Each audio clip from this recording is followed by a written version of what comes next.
What is good? This is a Nuchannel Sports Takedown. Back at it again. You know what it is. This is a solo dolo with your host, Chris. You know how I like to do this, man. I like to get straight into my takedown, and this one is another simple one. They're all real simple. Patience is a virtue. You know, this is Nuchannel Sports, so it has to do with sports, but just in general life, I'm going to just let y'all know this. Patience is a virtue. And if you are a fan of the Houston Rockets, you have now learned the hard way, the hardened way, that patience is a virtue. Now, before I get into my takedown and how the Rockets are involved with my wise saying, I want to tell you something else that's wise. It's wise to continue to check in to Nuchannel Sports. We're always doing amazing things. So please like this video, smash the notification bell, subscribe to our YouTube page, but you can also check out our podcasts. Our podcasts are available on our website, spelled nuchannelsports.net, not .com, .net. And Nuchannel is spelled nuchannelsports.net. But you can check out our podcast anywhere you listen to your podcasts: Podbeam, Stitcher, Apple, wherever you listen, whenever you listen, we are there. And you can also catch our beautiful faces on Afro Vibe TV. You can see us on demand. We have shows on the Afro Vibe. You can download the Afro Vibe app on your Roku or on your Amazon Fire Stick. Afro Vibes is doing amazing things in music, entertainment, and of course, sports. We're also on Instagram and on Twitter. Reach out to us there, Nuchannel Sports. Y'all ready for this takedown? I'm sure ready for it. And it took me a couple of days to do it because I've been hurt. I've been hurt for a little bit, okay? I got to be honest. I was hurt. I didn't want to come to this stage. I didn't want to come to this microphone and do this takedown because as a Rocket fan, I've been kind of down in the dumps. Let me explain. Chris Paul just made his first NBA Finals, and I want to say, Chris Paul, salute to you, sir. That's not why I'm hurt. I'm not hurt that Chris Paul made it to the NBA Finals. In fact, I'm very happy that Chris Paul made it to the NBA Finals. I'm excited for him. I would start singing if I had a song in my head, but I don't have one right now. If I had a song, trust me, I'd be singing. Check out my other takedowns. I always sing. But right now, I'm trying to stay focused, right? Because you hear the smiling, you hear the energy, but I'm dying inside. I'm dying. I want to cry because watching Chris Paul win I'm very happy for the man. He's been in the NBA 16 years, that man says. 16 years with injuries after injuries, and not just any injuries. Injuries during the playoffs and pivotal moments and big series, like the Rockets when he was injured versus the Golden State Warriors. And the Rockets were up 3-2. And we could have won, man. We could have won a championship. And you Golden State fans always want to say, well, you didn't, and there's no proof. There's no proof you actually would have won. Well, did you watch Game 6? Did you watch Game 6 of the Phoenix Suns versus the Clippers? When it was time to close out the series, Chris Paul had over 40 points. He had 41 points in that game. You know why? I need to calm down, right? Because you can hear it, right? You can hear it. He had 40 points in a game where he knew his team needed it. And yet you don't think the Rockets would have beat your Golden State Warriors. Kick rocks. All right, Golden State fans, kick rocks. You have the championship, but let me have this, okay? Y'all have the championship. Let me live and rest in my mind that if Chris Paul were healthy, the Rockets would have won the championship. And that's why it makes Chris Paul going to the finals even worse. It makes it worse. Again, happy for my boy Chris Paul, sad as a Rocket fan. You see the difference? Happy on one side, very sad on the other side. And that's what it is right now. Because as a Rocket fan, you're questioning life. What's the meaning of this, man? What's the meaning of fandom? Let's get to why the takedown actually is. I done went way off the rails, but the takedown is real simple. Patience is a virtue. And one of the things that I've done is I also write for the Lead SM. I'm going to plug them for a second. The Lead is awesome, okay? They cover the NBA and also the WNBA, and I write for the Houston Rockets. And I released an article very recently titled "The Rockets Realizing Too Late That Patience Pays Off." Check out that article on the leadsm.com. It's also on Bleacher Report, the Rockets Bleacher Report. You can find it on there as well. So, patience is a virtue. Before I get to the Suns, because obviously I'm going there, let's start off with the Utah Jazz. All right? Let's start off with the Utah Jazz. For me, growing up, I grew up in the, I'm a 90s baby, right? But I grew up in the 90s, and my first real series that I recall very freshly, very fondly, is when the Rockets lost to the Jazz in the Western Conference Finals. And John Hoochie Short Stockton hit that ridiculous. It wasn't ridiculous. It was a good shot. He hit a good game-winning shot and was jumping up and down the court, and the Rockets were eliminated. And actually, my first memory of the Rockets in that series was Eddie Johnson's game winner. My OG Rockets fans remember that. Y'all remember that Eddie Johnson game winner? I do. I remember that. Drexler outside. Maloney. Johnson at the buzzer.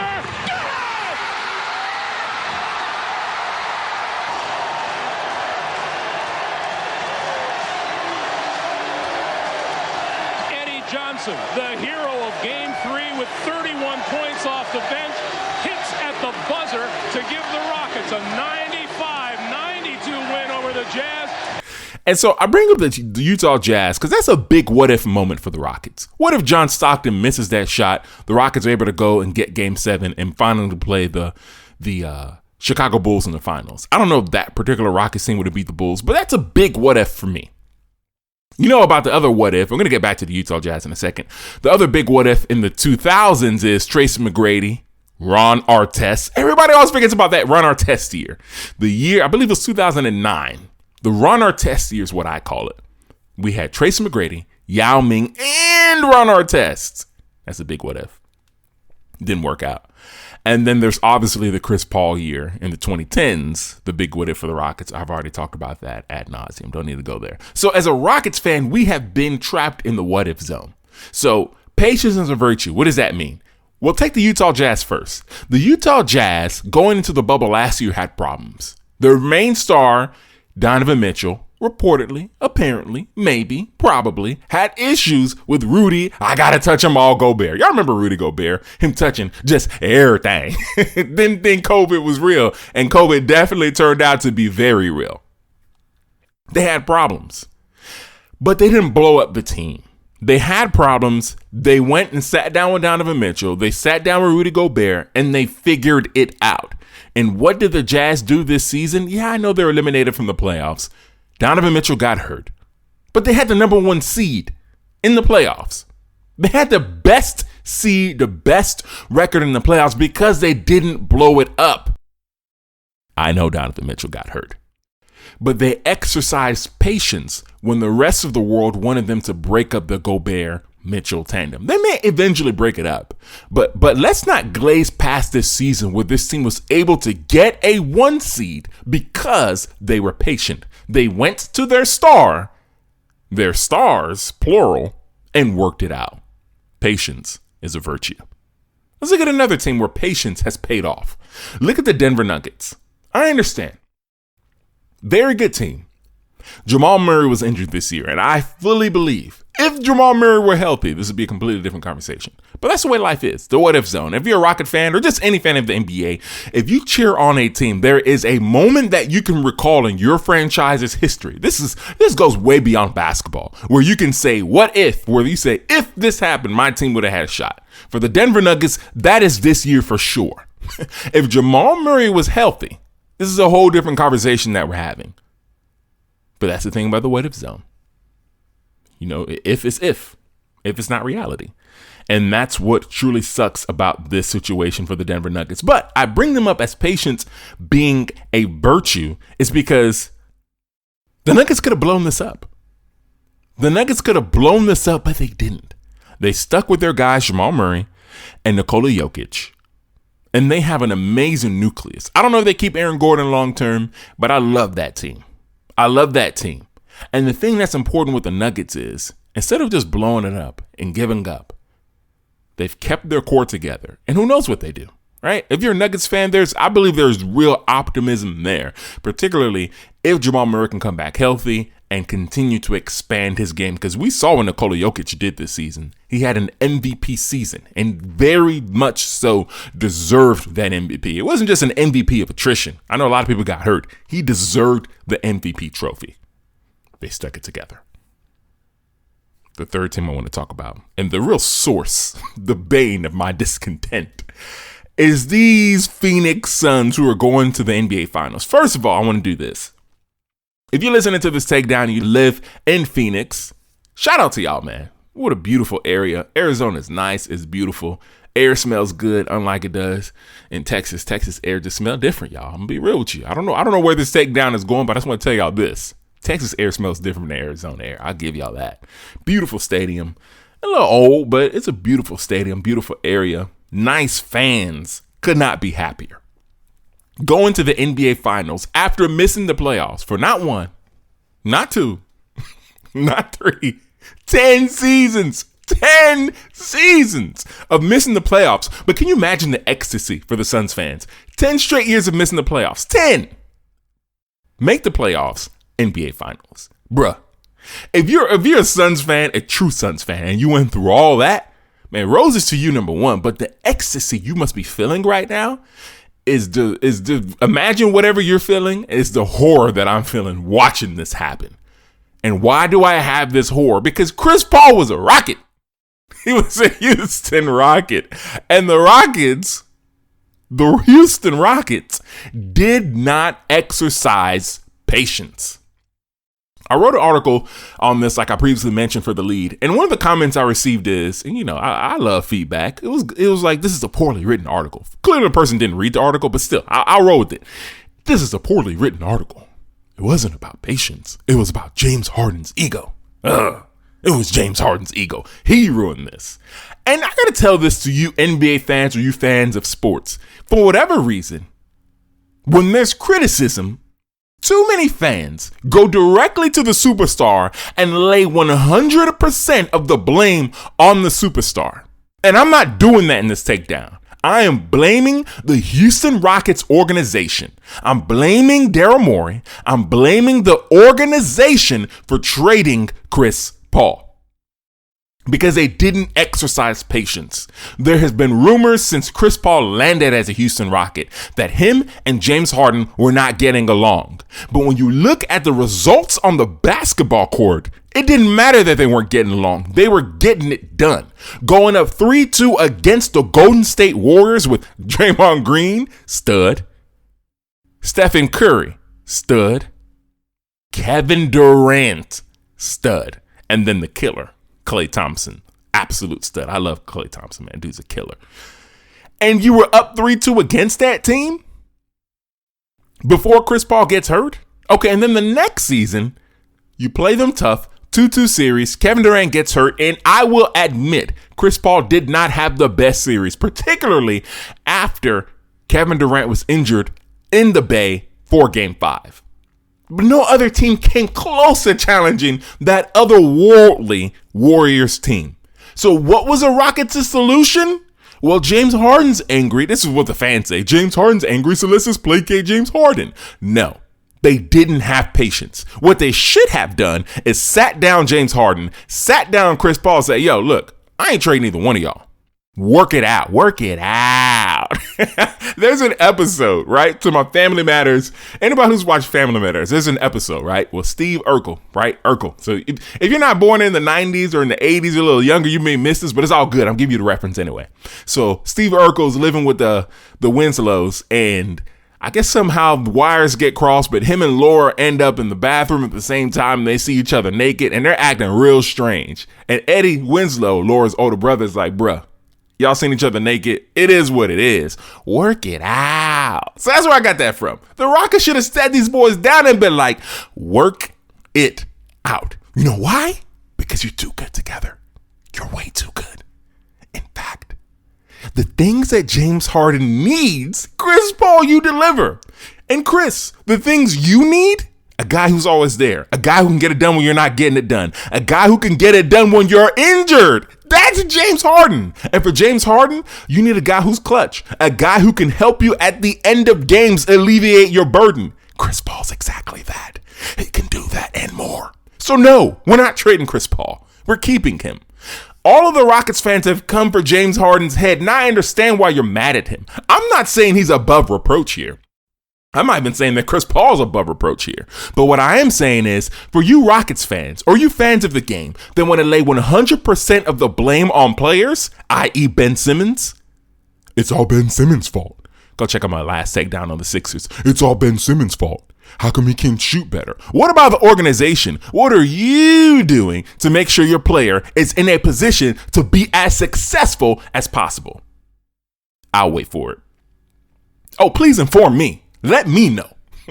So for all of those who are laying the blame at James Harden's feet, I'm saying take a break. Have you thought about what was Daryl Morey doing during this issue? What was the owner doing when they had these problems? What was Fertitta doing?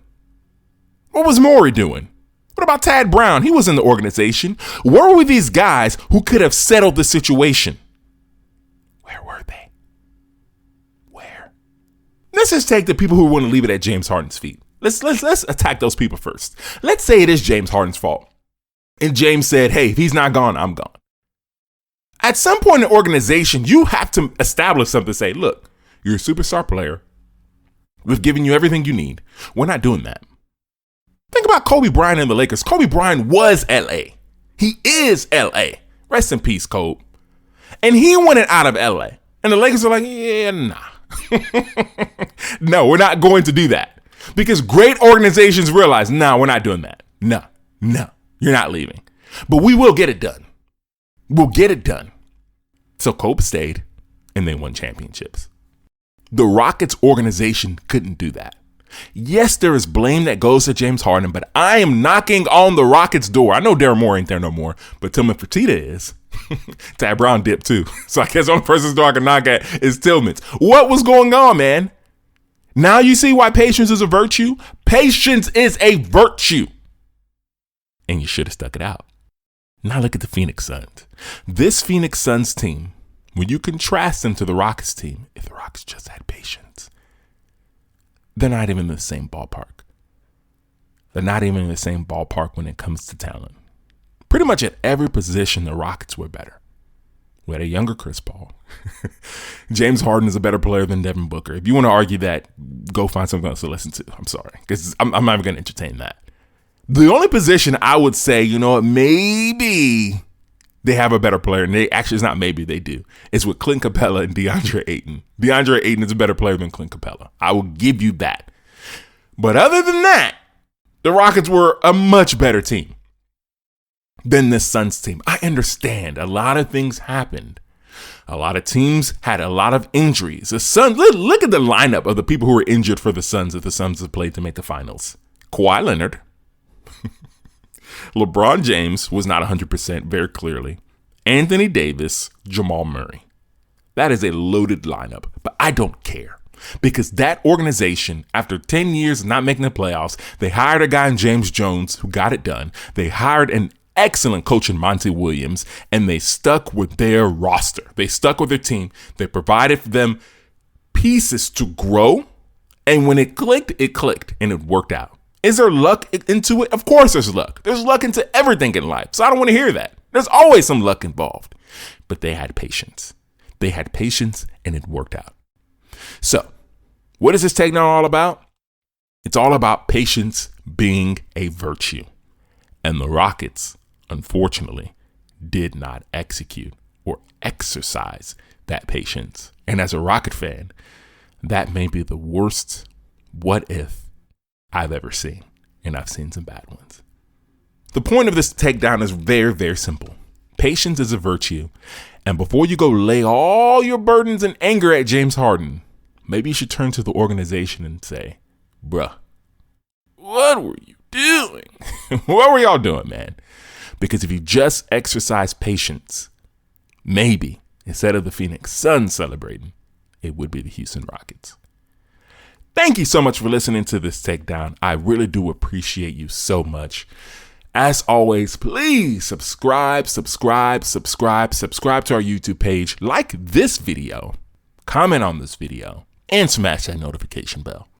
Also, check out our podcast on Nuchannelsports.net, spelled Nuchannelsports.net, or wherever you listen to your podcasts, we are there. Podbeam, Stitcher, Apple, wherever you listen to it, whenever you listen to it, we are there. Also, check out Afro-Vibes TV. Afro-Vibes Entertainment is always doing excellent things. Check out AfroVibesEntertainment.com. Check out their Instagram page. Check out what they're doing. The best in music, the best in entertainment, and the best in sports, because we are there. That's what's up, man. Also, check out our Instagram page as well, Nuchannel Sports, and our Twitter page. Also, you know why we do this, y'all. We do it for you. We do it for you. Thank you so much for listening. You know how I always end these takedowns, y'all. Stay safe, y'all. Please stay safe. Peace.